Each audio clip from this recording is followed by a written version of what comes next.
नमस्कार, जय हिंद। अभी जिस मुद्दे पे मैं बात करने जा रहा हूँ, देश या किसी भी स्ट्रीम मीडिया ने, बड़े मीडिया हाउस ने इस बारे में कोई भी चर्चा नहीं की है और मुझे लगता है कि उन्हें कोई फर्क भी नहीं पड़ता, ना वो करना चाहेगा।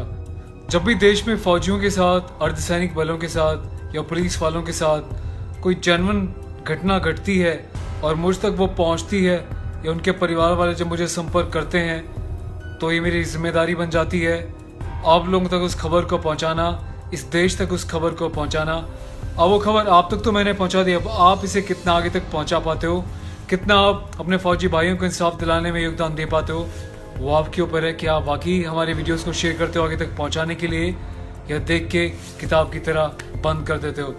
तो आज हम बात कर रहे हैं अजीत परमार की, जो कि CRPF central reserve police force में एक कोबरा कमांडो थे। कोबरा कमांडो का मतलब जानते हैं आप? एक जैसे छानी होती है ना, आटा छानते हैं, छनता है, ठीक इसी तरीके से फिल्टर होता है एक कमांडो। एक सिपाही के बाद वो एडवांस कोर्सेज करता है, बहुत ज़्यादा सेक्रीफाइस और बलिदानों के बाद एक कमांडो तैयार होता है।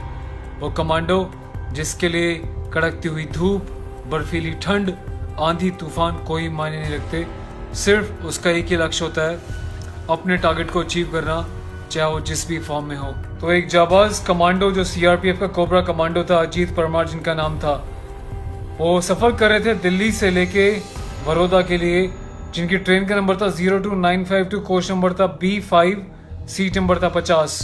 मध्य प्रदेश के अलोट रेलवे स्टेशन के आसपास की घटना है, जब सुबह इनकी डेड बॉडी वहाँ पे RPF के लोगों को मिली, रेलवे पुलिस को मिली। उन्होंने क्या किया बॉडी के साथ, ये सबसे बड़ी नोट करने वाली बात है। इस बात को जरा ध्यान से सुनिएगा और समझिएगा। उन लोगों ने पहले बॉडी को अपने कब्जे में लिया, उसके बाद उस बॉडी को दफना दिया बिना किसी पोस्टमार्टम के, बिना किसी मेडिकल रिपोर्ट के, बिना किसी डॉक्टरी जांच के, बिना किसी जांच पड़ताल के, जो बहुत बड़ा क्वेश्चन मार्क है लॉ एंड ऑर्डर के ऊपर, रेलवे पुलिस के ऊपर। कानून ये कहता है कि जब भी रेलवे पुलिस को रेलवे के पास या कहीं पर डेड बॉडी मिलती है, तो पहले इसकी शिनाख्त करेंगे, क्या ये किसी पैसेंजर की बॉडी थी या राह चलते हुए किसी नागरिक की बॉडी थी। उसके बाद उसका फोटो खींच के, अगर उसकी पहचान नहीं हो पाई, उसका वॉलेट या कोई और ऐसी चीज़ नहीं है, तो उसको न्यूज़पेपर में, नेशनल लेवल के न्यूज़पेपर में या TV के माध्यम से, सोशल मीडिया के माध्यम से पब्लिक तक पहुंचाया जाता है। यदि हफ्ते 10 दिन के अंदर कोई भी रिवर्ट नहीं आता, उसके बाद उस शरीर का अंतिम संस्कार कर दिया जाता है। अंदाज़ा लगाया जाता है उसके बॉडी पे गुदे हुए टैटुओं से, लिखे हुए नामों से, पहने हुए कपड़ों से अंदाज़ा अगर लग जाता है किस धर्म का, तो उसकी धर्म अनुसार उसका अंतिम संस्कार कर दिया जाता है। लेकिन यहाँ पे क्या हुआ? यहाँ पे कुछ भी नहीं हुआ। ना तो यहाँ पे पोस्टमार्टम हुआ, ना कोई मेडिकल रिपोर्ट हुई।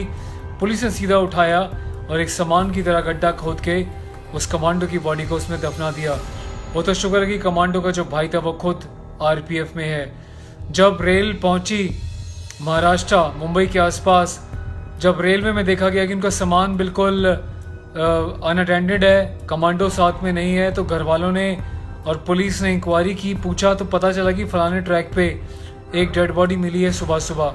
जब पूछताछ करते हुआ परिवार परेशान होकर इस स्टेशन तक पहुंचा, अलोट मध्य प्रदेश तक पहुंचा, तो और भी खौफनाक मंजर था। पुलिस ने बोला कि पोस्टमार्टम हो गया है, लेकिन जब पर्दे खुलती गई तो पता चला कि ना तो मेडिकल जाँच हुई थी, ना ही पोस्टमार्टम हुआ था, और बॉडी को उठा के सिर्फ गड्ढे में दबा दिया गया। मतलब ये एक सम्मान है देश के कमांडो का, एक फोर्स के व्यक्ति का, जिसके साथ ऐसी बर्बरता हो रही है।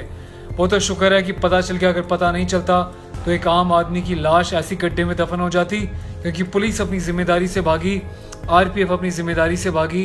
यदि लोकल हॉस्पिटल को बताया गया था, वो भी अपनी जिम्मेदारी से भागे। उसके बाद क्या हुआ?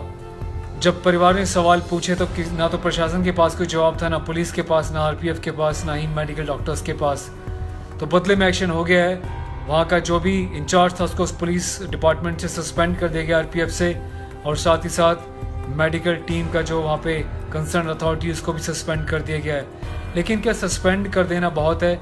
कब लोगों में जिम्मेदारी आएगी अपने काम को लेके? कब ये लोग अपनी जिम्मेदारी को समझेंगे कि जिस सैलरी का तुम खाते हो, अपनी परिवार को खिलाते हो, क्या उसके प्रति थोड़ी भी फर्ज नहीं है, थोड़ी भी जिम्मेदारी नहीं है? क्या आपकी जिम्मेदारी नहीं बनती थी इंक्वायरी करने की, थोड़ी इन्वेस्टिगेशन करने की, या पोस्टमार्टम के लिए बॉडी को भेजने की? अगर डॉक्टर के पास लेके गए थे तो डॉक्टर ने क्यों पोस्टमार्टम प्रॉपर ढंग से नहीं किया? क्यों बॉडी को देख के वापस करके उसको सीधा दफनाने की इजाज़त दे दी? तो बहुत बड़ा सवाल निशान है। अंग्रेज़ गए थे तो कह के गए थे रेलवे को, एडमिनिस्ट्रेटिव सर्विस को और आर्मी को अपने रूल के हिसाब से चलाए हिंदुस्तान, लेकिन वही करप्शन, वही लचीलापन, आर्म फोर्सेस को छोड़ के हर जगह वही फ्लेक्सिबिलिटी, कैजुअल बिहेवियर, काम करने का तरीका, सब कुछ वो का वही है। बदले में परिवार को क्या मिला? कुछ भी नहीं मिला। किसी बड़े मीडिया ने इस बारे में नहीं दिखाया। तो मैं चाहता हूँ इस वीडियो को ज़्यादा से ज़्यादा शेयर करें इस कमांडो को इंसाफ दिलाने के लिए। क्या पता इसे किसने मारा था, कौन इसका पीछा कर रहा था, क्या कोई आतंकवादी थे, कौन लोग थे? एक कमांडो अचानक रेल से गिर के तो नहीं मर सकता।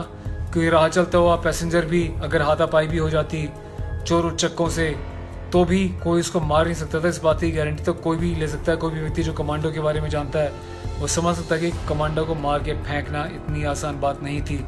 तो वो कौन सी ऐसी साजिश थी? क्यों ट्रेन के अंदर कैमरास फिट नहीं? क्यों आए दिन snatching, mobile snatching, chain snatching, लूट खसोट होती रहती है रेलवे के अंदर? बहुत बड़ा क्वेश्चन मार्क है रेलवे के ऊपर।